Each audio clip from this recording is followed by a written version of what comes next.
नमस्कार। मैं आशीष कपूर जिस विषय में आपके सामने बोलने जा रहा हूं उसका शीर्षक है नीदरलैंड में नहरों का धमनी जाल।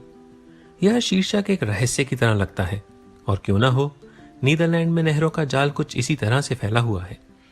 जिस तरफ भी नजर जाती है उस तरफ एक ना एक नहर तो दिख ही जाती है। आपको यह जानकर आश्चर्य होगा कि नीदरलैंड का लगभग 1/3 हिस्सा समुद्र तल से नीचे है। मुझे ठीक से याद है, जब मैं अपने परिवार के साथ नीदरलैंड आया था तो हम जिस होटल में ठहरे थे उसके पास एक नहर थी। आज तो ये एक मजाक जैसा लगता है, पर पहले दिन नए देश में यह एक पहचान और चिन्ह की तरह था। दूसरे दिन मैं अपनी पत्नी और बेटियों के साथ शाम की सैर पर निकला। नीदरलैंड में अभी 2 ही दिन हुए थे तो मेरे मोबाइल में अभी 3G 4G कनेक्शन भी नहीं था। हाथ में दन हाग का नक्शा और दिमाग में नहर के निशान के साथ हम थोड़ा दूर निकल गए। हम नहर को पकड़ अपने होटल की ओर वापस चलते रहे, पर आधा घंटा चलने के बाद भी होटल का कोई नामो निशान नहीं था। जहां भी हम गए वहां नहरें और अधिक नहरें थीं। कुछ स्थानीय डच लोगों की मदद से किसी तरह हम अपने होटल पहुंचे और उस दिन हमने यह बात गांठ बांध ली कि कुछ भी हो, नहरों को पहचान चिन्ह के रूप में नहीं देखा जा सकता है। इस एक घटना ने नहरों के बारे में अधिक जानने के लिए काफी रुचि बढ़ा दी। जब नहरों के बारे में पढ़ा तो पता चला कि नहरें हमेशा से ही डच जीवन का एक अभिन्न अंग रही हैं। इसके पीछे काफी इतिहास जुड़ा है। कई शताब्दियों पूर्व व्यापारियों के माल को शहर तक पहुंचाने के लिए और दूसरे देशों से अपनी रक्षा के लिए नहरों का निर्माण किया गया था। 19वीं शताब्दी के उत्तरार्ध में कई नहरों ने अपना उद्देश्य खो दिया और यातायात और बेहतर स्वच्छता के लिए अधिक स्थान बनाने में लग गए। इनमें से कुछ नहरों को बाद के वर्षों में पुनः स्थापित किया गया। इतिहास अभी भी नहरों की उपस्थिति में परिलक्षित होता है, क्योंकि ये मुख्य रूप से ऐतिहासिक शहर के केंद्रों में भी पाई जाती हैं। ध्यान देने वाली एक महत्वपूर्ण बात यह है कि नीदरलैंड में बरसात साल में 200 दिन होती है।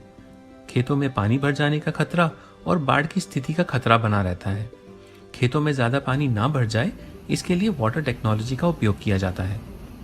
आपको यह भी बता दूं कि नीदरलैंड की वाटर टेक्नोलॉजी विश्व में सर्वश्रेष्ठ है। यही नहीं, नीदरलैंड के राजा विलियम अलेक्जेंडर भी वाटर टेक्नोलॉजी में एक्सपर्ट हैं। आज भी वाटर टेक्नोलॉजी के इस्तेमाल से खेतों का पानी खेतों के बीच से नालियां बनाकर नहरों में पंपिंग किया जाता है, ताकि खेत सूखे रहें और बाढ़ की स्थिति ना बने। इतना ही नहीं, नहरों को बहुत से और इस्तेमाल में लाया जाता है। इनमें से कुछ ऐसे हैं जिनकी आप कल्पना मात्र ही कर सकते हैं। सबसे पहले कैनाल क्रूज की बात करते हैं। यह मेरा पसंदीदा भी है। नीदरलैंड में सबसे लोकप्रिय पर्यटक आकर्षण एम्स्टर्डम नहर पर्यटन है, जिसमें प्रति वर्ष 3 मिलियन यात्री शामिल होते हैं और 200 विभिन्न टूर बोट द्वारा किए जाते हैं। क्या आप अनुमान लगा सकते हैं कि केवल एम्स्टर्डम में कितनी नहरें हैं? नहीं, कोई बात नहीं, मैं बताता हूँ। लगभग 165 नहरें, जिनमें पुरानी कुल 14 किलोमीटर लंबी हैं। नीदरलैंड के लोग इस तथ्य पर गर्व महसूस करते हैं कि एम्स्टर्डम में पुरानी नहरें यूनेस्को की विश्व धरोहर सूची का हिस्सा हैं। अगर आप पर्यटक के रूप में नीदरलैंड्स आएं, तो बोट टूर आपका सबसे शानदार और यादगार पल रहेगा। एक तथ्य जानकर आपको आश्चर्य होगा कि एम्स्टर्डम एयरपोर्ट 4.5 मीटर समुद्र तल से नीचे है। आप हंसेंगे, लेकिन यह सच्ची कहानी है। एक अमेरिकन पर्यटक एयरपोर्ट उतरने पर 4 मीटर समुद्र तल से नीचे होने की सूचना को पढ़कर अगली फ्लाइट से तुरंत वापस लौट गया। एक और उपयोग जो कई लोगों को दिलचस्प लगता है वह है नहरों में तैरना। हालांकि आमतौर पर स्वच्छता और नौका विहार के खतरों के कारण कुछ निर्दिष्ट क्षेत्रों के बाहर इसकी अनुमति नहीं है, लेकिन पानी में गंदगी नहीं है। जल प्रबंधन संगठनों के प्रयासों के कारण राष्ट्र का पानी पिछले कुछ युगों की तुलना में बहुत अधिक स्वच्छ है। यहाँ एक महत्वपूर्ण बात पर आपका ध्यान चाहूंगा। नीदरलैंड में प्रत्येक बच्चे के लिए तैराकी डिप्लोमा अनिवार्य है, ताकि कभी दुर्घटनावश पानी में गिर जाए तो डूबे नहीं।